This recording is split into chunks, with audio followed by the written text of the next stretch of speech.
biológico. O sea, biológicamente nosotros no tenemos una genética XX, que sería lo que nosotros conocemos como mujer, o XY, que es lo de varón. O por ahí tenemos una genética de mujer y nos manifestamos como varones, y tenemos una genética de varón y nos manifestamos como mujeres a nivel corporal, o sea, genitalmente estoy hablando. Un trans es una persona que tiene una genética de un sexo, pónganle XX, tiene un fenotipo, o sea, unos genitales XX de mujer, y se identifica con un varón. Un intersexo por ahí es un XY que tiene genitales de mujer y se identifica con mujer, con varón, no sé, no importa, eso ya es otra cosa.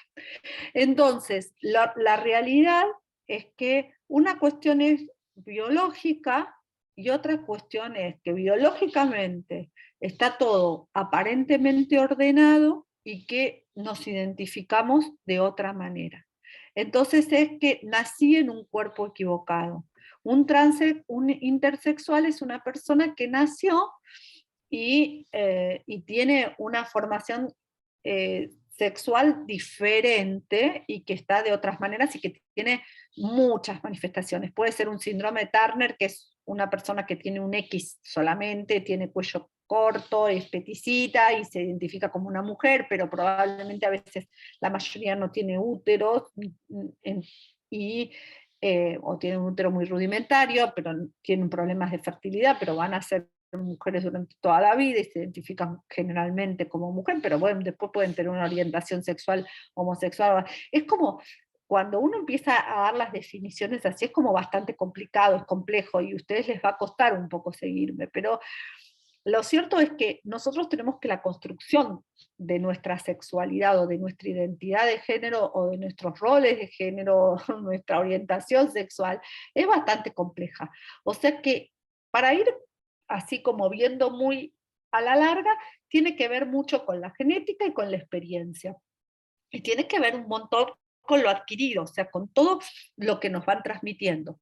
Entonces nosotros vamos a tener diferentes formas de manifestarnos. Y lo que yo estoy tratándoles de hacer ver es que muchas veces hay, no sé, yo tengo papás y mamás que, por ejemplo, tenían 4 varones y el quinto varón salió trans mujer. Entonces, yo tengo un chiquito que me consultó a los 21 años y que la mamá, él me decía, yo soy varón cis. Y la mamá me decía, vos sos mujer trans. Le decía, estás operada, reasignada, tenés vagina y venimos acá a la doctora para ver qué pasa con tu vagina que está chica porque vos no hiciste los ejercicios que tenías que hacer. Bueno, doctora, yo soy varón cis, me decía. Y, y yo estaba viendo una mujer, DNI de mujer, genitales de mujer, operados, y en su haber tenía 4 intentos de suicidio. Hasta que la madre se lo llevó a vivir con ella y lo tenía más controlado. Resulta que la psicóloga me llama y me dice, no, es una mamá que lo hizo mujer trans. O sea que como tenemos gente que elige todo esto y va coherente, tenemos gente que no. Nosotros tenemos aproximadamente un 10% de reconversiones, de operaciones, de reasignaciones, y tenemos un 25% nada más de los chiquitos trans cuando eran chiquitos que después no lo son. O sea que hay gente que fluctúa y que va eligiendo distintas cuestiones. Nosotros lo cierto es que vamos acompañando los distintos procesos. No somos quienes ni para juzgar, ni para decir, ni para no decir.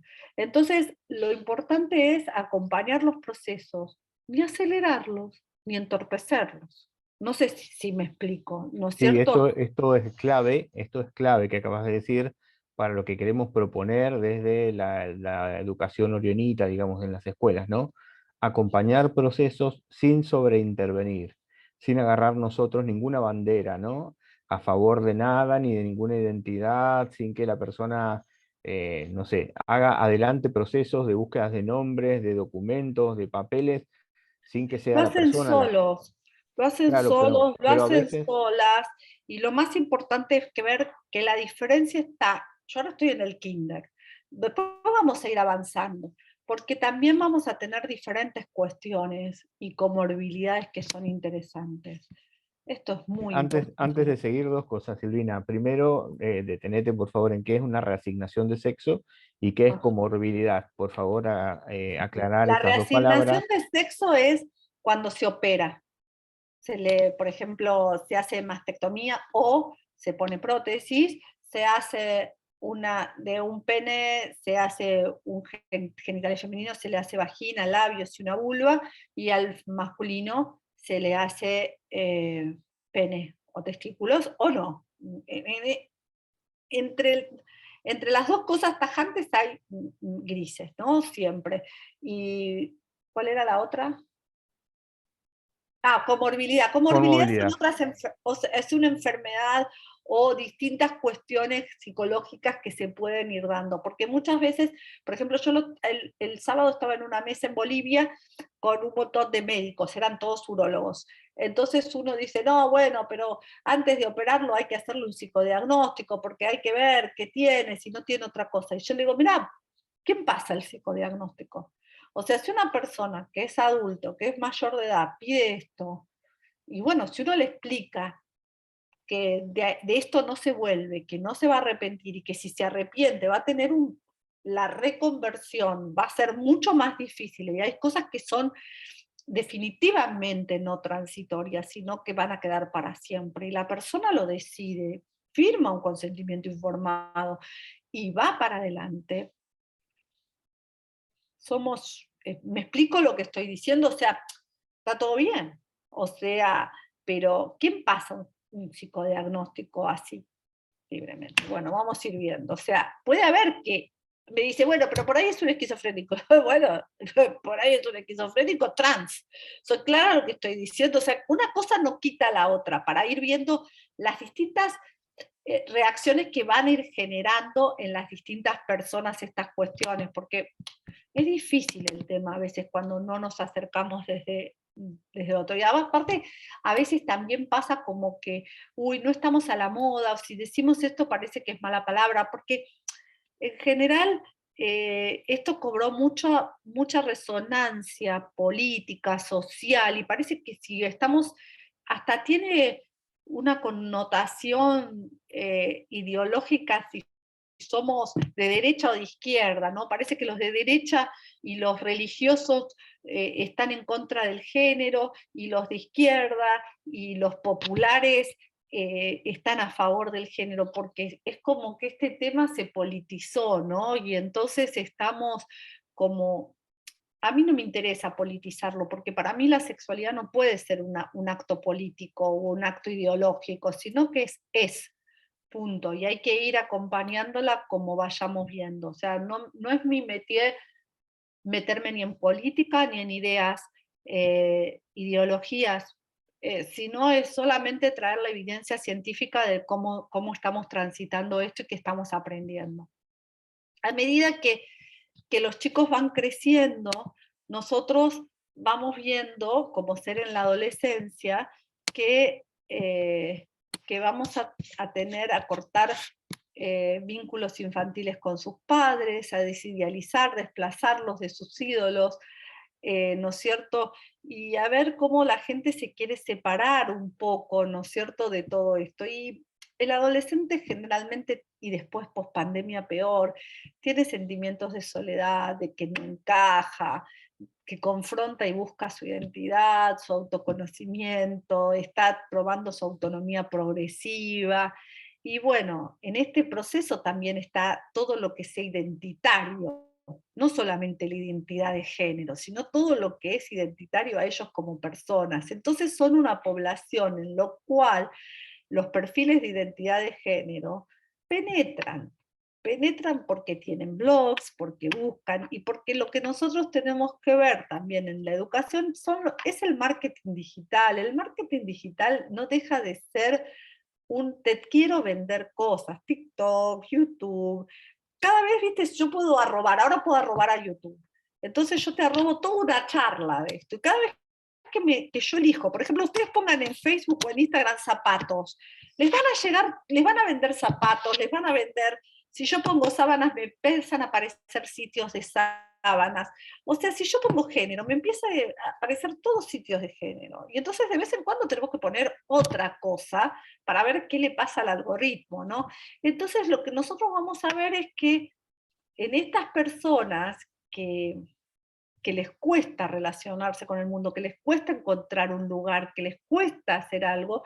Y bueno, la aceptación es algo interesante, ¿no es cierto? Esperen que vamos a ver. Entonces, por ahí estas conductas de género cruzado, a nosotros, a mí me parece que es más contraproducente a un adolescente decirle que no es, que a un adolescente rechazarlo, que acompañarlo. ¿No es cierto? Porque si uno lo acompaña, eh,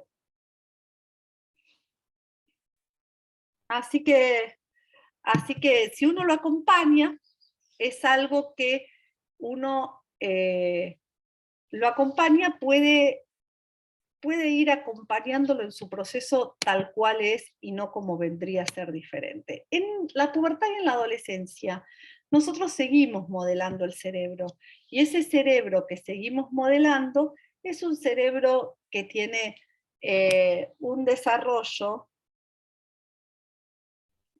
es un cerebro que tiene un desarrollo sexual y que va a estar influenciado por la modulación hormonal. Si yo este cerebro, que es adolescente, que va desde los 11, 12 años con la pubertad, hasta los 25, que es donde termina la adolescencia biológica, yo le pongo hormona testosterona o le saco hormona testosterona y le agrego estrógenos, este cerebro va a cambiar su funcionalidad y su estructura. Es un cerebro absolutamente vulnerable y que el estrógeno y la testosterona no sirve solamente para modular la orientación y la identidad, sino que también sirve para madurar las habilidades cognitivas, para filtrar y suprimir información, para generar pensamientos, tomas de decisiones y acciones que pueden ser relevantes al momento de generar una identidad y generar un tipo de personalidad. Entonces, lo que sí sabemos es que la testosterona masculiniza, y si no la TI defeminiza. Entonces me va a influenciar en mi elección de pareja, me va a influenciar en un montón de cuestiones, en conductas más agresivas. Entonces yo tengo infancias trans, tengo adolescencias trans y tengo adulteces trans, que son distintas personas que me vienen a plantear su identidad de género en distintos momentos y en distintos lugares. Hoy la mayoría están en esta etapa y donde hay muchos grupos que empiezan a trabajar en esta etapa, ¿no es cierto? Hoy está aceptado, está aprobado y después de la pandemia hay muchos chicos que van y vienen, ¿no es cierto? Bueno, esto es lo que se está viendo. La corteza cerebral, bueno, eso a ustedes no les importa, pero si yo le saco, por ejemplo, a un bebé los testículos, va a desarrollarse la mujer, o sí o sí. Si yo hormonizo a una persona, va a desarrollarse para el lado donde yo lo voy a hormonizar probablemente. Entonces, los esquemas de salud me dicen que es necesaria una completa y adecuada evaluación clínica para conocer el estado de salud de cada persona, descartar otras patologías preexistentes y evitar complicaciones con la hormonización, porque yo voy a hormonizar a altas dosis, ni siquiera de reemplazo. Hay gente que no quiere tomar ninguna pastilla para nada y de repente las terapias de reconversión de sexo son bombas hormonales, ¿no es cierto? Y los esquemas de hormonización deben ser individualizados y con metas claras y con todas las cosas como se van dando.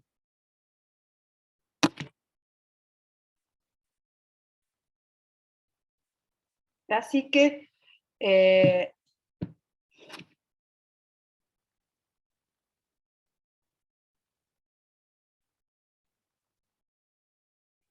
así que como se llama, lo que nosotros vamos a ver es que las funciones de los médicos es informar, es aconsejar y es acompañar. Yo creo que las funciones de ustedes también, y es un poco ver esto, guardar la confidencialidad, brindar una información, hacer un acompañamiento.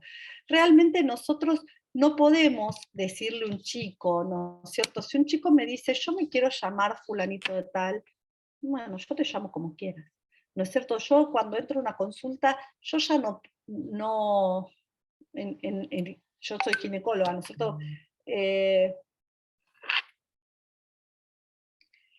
Esperen que, no sé, ya me van a volver loca hoy.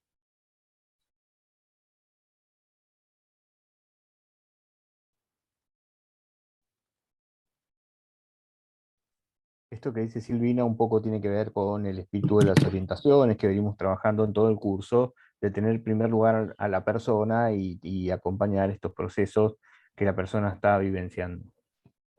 Bueno, así que entonces esto es muy importante que las personas se vayan acompañando, ¿no es cierto? Y que vayan diciendo, qué sé yo me quiero llamar, y bueno, nosotros los tenemos que llamar. Y si se cambian o no se cambian eh, el, el, eh, el nombre en el documento, no. La verdad que por ley tenemos que respetar los nombres de estas personas, como también las orientaciones. Realmente, bueno, en la escuela la intimidad, con quién están o con quién dejan de estar o con quién tienen sexo, no nos tienen muy sin cuidado. A mí hay temas que en la escuela me preocupan, a ver si a ustedes también. Cuando los que trabajan con adolescentes o con niños, ¿cómo hacen con el deporte?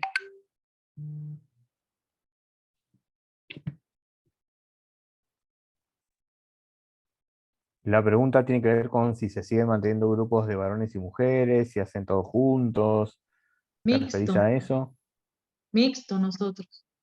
Y acá también, en Victoria hacen clases mixtas. En Barranquilla.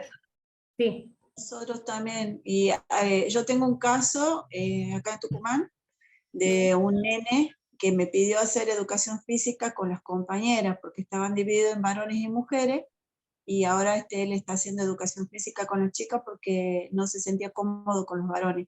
Así que le hemos dado lugar para que haga gimnasia con las chicas, ¿no?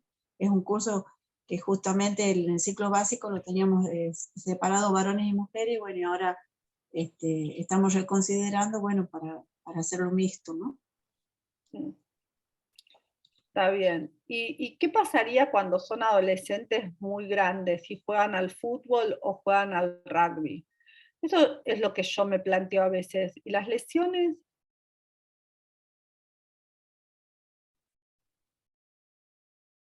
No sé. Son cosas que yo me planteo y ustedes plantéenselas porque son ustedes los que juegan la educación física y todo eso. O sea, hay veces que va más allá de lo que es. Pero bueno, vamos a seguir con lo nuestro. Bueno, las guías nos hablan de que cuando los niños llegan a un Tanner 2 o 3, si realmente se consideran que son niños trans, nosotros lo que hacemos es frenar el desarrollo de la pubertad.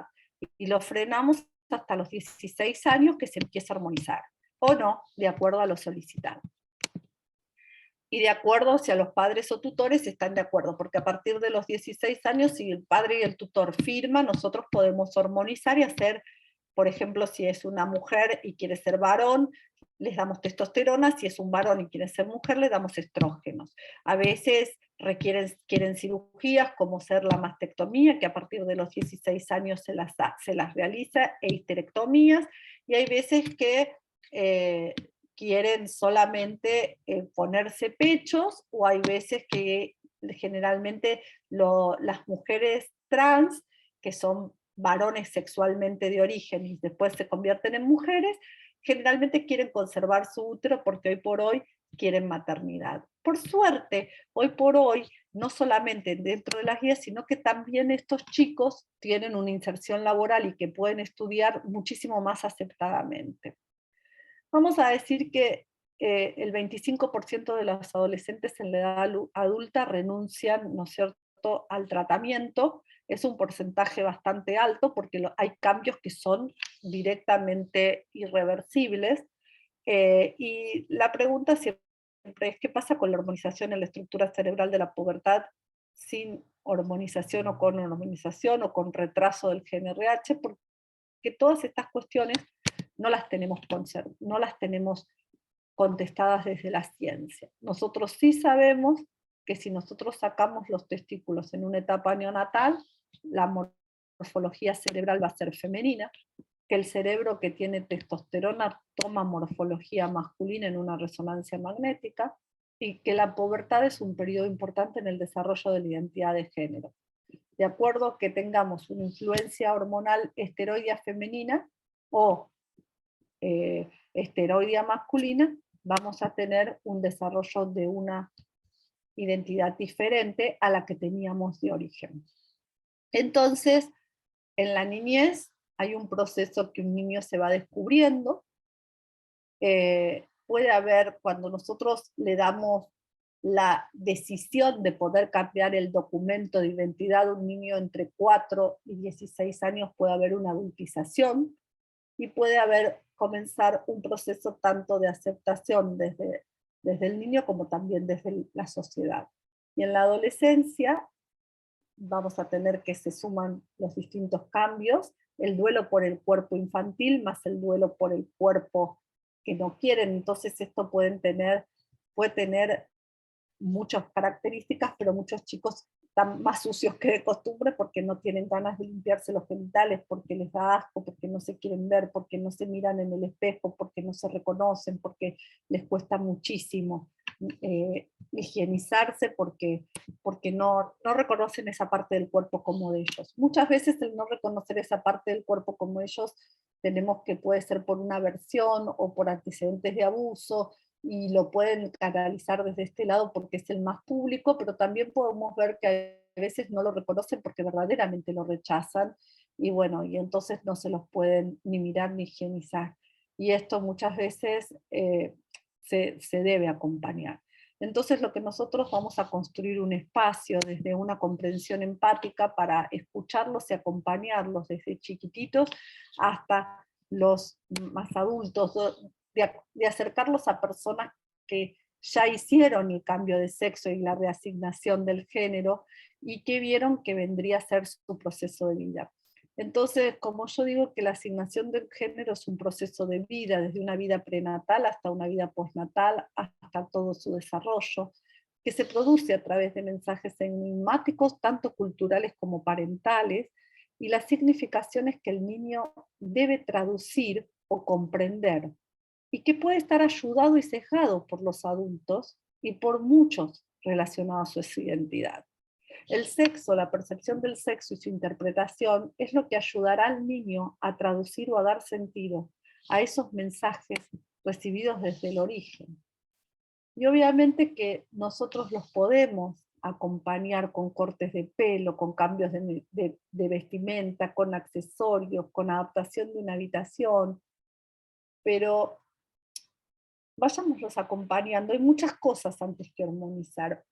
Yo tenía y también la desesperación de que encajen, ¿no es cierto? Yo tenía un paciente que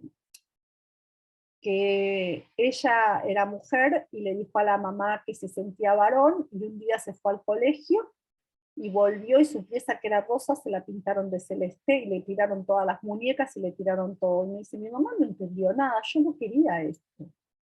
Yo me estaba planteando esto.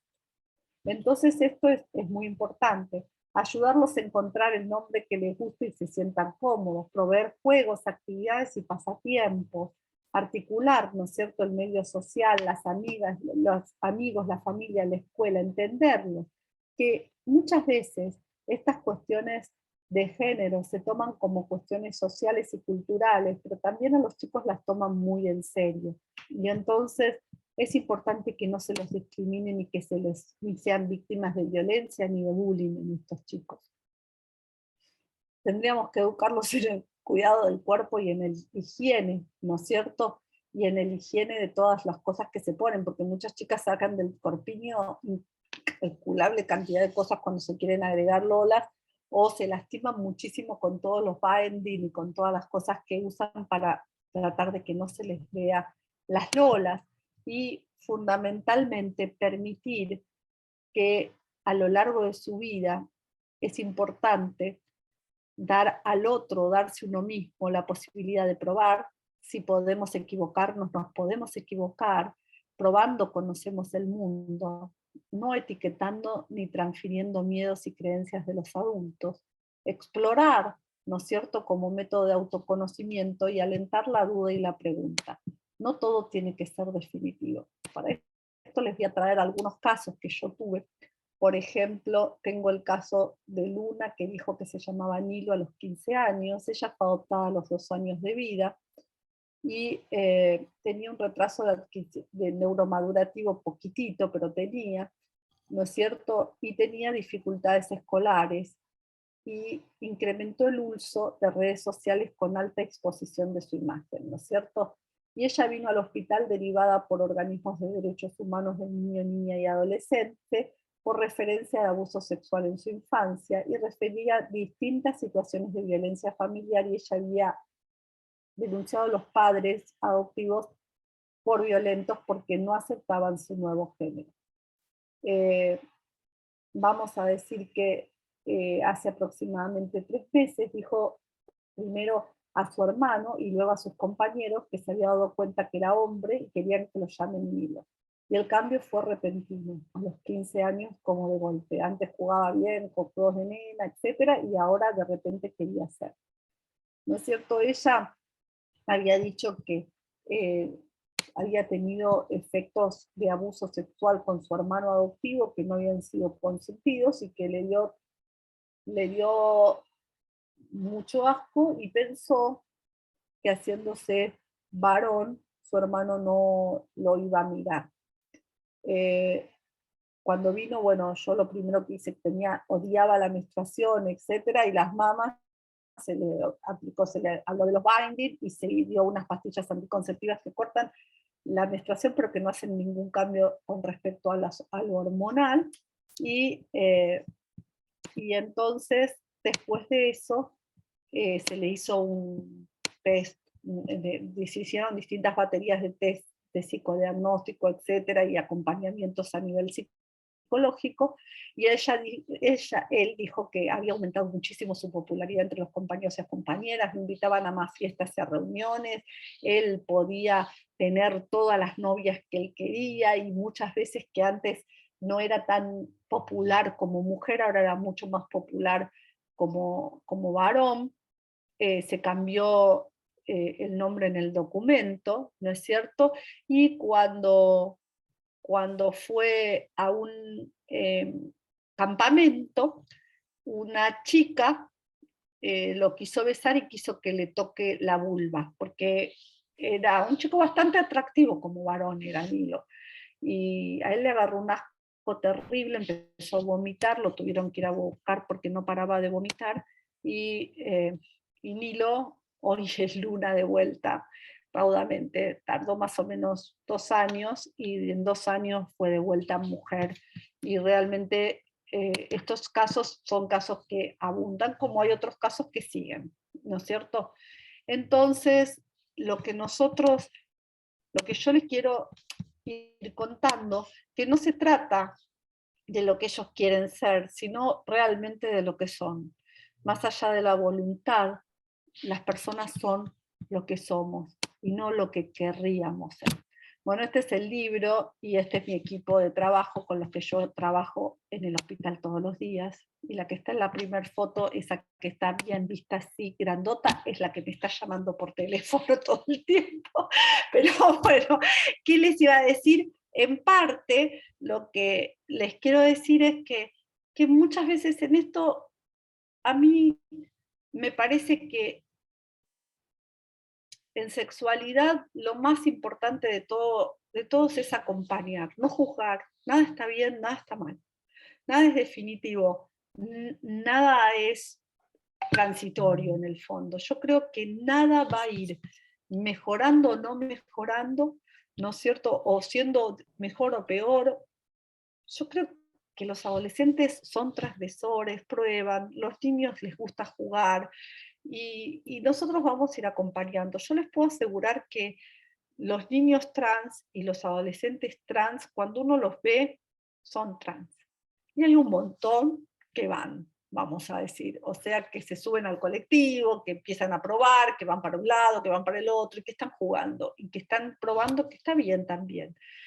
Acá lo más importante es, primero, no ponernos nosotros en decir ni para un lado ni para el otro. Nosotros no somos las personas que tenemos poder de decisión en estas cuestiones, ¿no es cierto? Esto no es algo que, como yo digo, se decide por los consejos que me da la maestra o la doctora. La verdad es que, de hecho, mientras que nosotros acompañemos desde lo humanamente posible y veamos a las personas como personas, más allá de si son varones o mujeres, si quieren ser del otro sexo, si le gusta a uno, si le gusta a otro, los acompañemos para ser felices. No nos cambia nada. ¿Me explico lo que estoy diciendo? O sea, no nos cambia nada. A mí lo único que me hace un poco de ruido en todo esto es la educación física cuando ya tenemos 15, 16 años y tenemos unos chicos con unos músculos así y unas chiquitas así de chiquititas jugando al fútbol juntos, o al hockey o al rugby. O sea, a mí eso me hace ruido porque creo que ya estamos frente a un problema de seguridad, de salud y de que se fracturen o que se lastimen, ¿no es cierto? Pero verdaderamente los chiquitos trans, si son varones y quieren jugar al fútbol con los varones, y a mí no me parece mal, porque también están preparados muscularmente para eso. No sé si me explico. Entonces, es verdaderamente otra cosa que juntar a las mujeres y a los varones. Esto no es el género de decir mujer, varón, violencia y todo. No, yo creo que es de acuerdo a cómo se vayan sintiendo. Mauro. Tenemos... No, simplemente hacer un comentario sobre esto que decías. A mí también me generaba dudas en su momento, pero recién cuando vos lo decías pensaba también entre varones, hay varones más débiles, más frágiles que otros, y también están expuestos a las mismas lesiones y demás, ¿no? Sí, no lo sé, o sea, eso también depende, por eso yo no estoy en deporte con los chicos, o sea, yo soy médica, por ahí yo recibo como siempre a todos los golpeados, a todos los que, pero bueno, eso lo verán, se verá, como yo digo, esto se está construyendo, esto lo estamos haciendo camino al andar, y bueno, y creo que está también así, a veces... A mí me pasa con otros temas tan álgidos como la religión. O sea, cuando a un chico le dice, vos tenés que creer en Dios, y bueno, papá y mamá lo hacen orar todas las noches, lo hacen así, bueno, yo creo en Dios, ¿está? Y si yo no lo hago orar a mi hijo todas las noches, si no le hablo de Dios y le digo que no existe, mi hijo no va a creer en Dios. Y así vamos a ir viendo un montón de cosas que son unas construcciones sociales y que van haciendo nuestra personalidad y cómo nosotros nos vamos identificando y nos vamos relacionando con el mundo a medida que vamos creciendo. Bueno, eso es un poco lo que tenía para darles. Bueno, muchísimas gracias, Silvina. Abrimos el espacio para las preguntas. Creo que ha sido muy concreta y muy clara en esto de que no hay un discurso terminado, sino que precisamente quiero volver sobre esto que decías, ¿no? Hay una incidencia muy fuerte de lo biológico, que hay construcción en esto, que hay investigación en proceso y que, como decías, estamos caminando en esto. Así que, bueno, abrimos a las preguntas, a las aclaraciones, a lo que quieran compartir, aprovechando a alguien de la talla de Silvina Valente que nos acompaña en esta tarde. Y a veces es difícil transmitir estas cuestiones, porque es como que es difícil, pero bueno.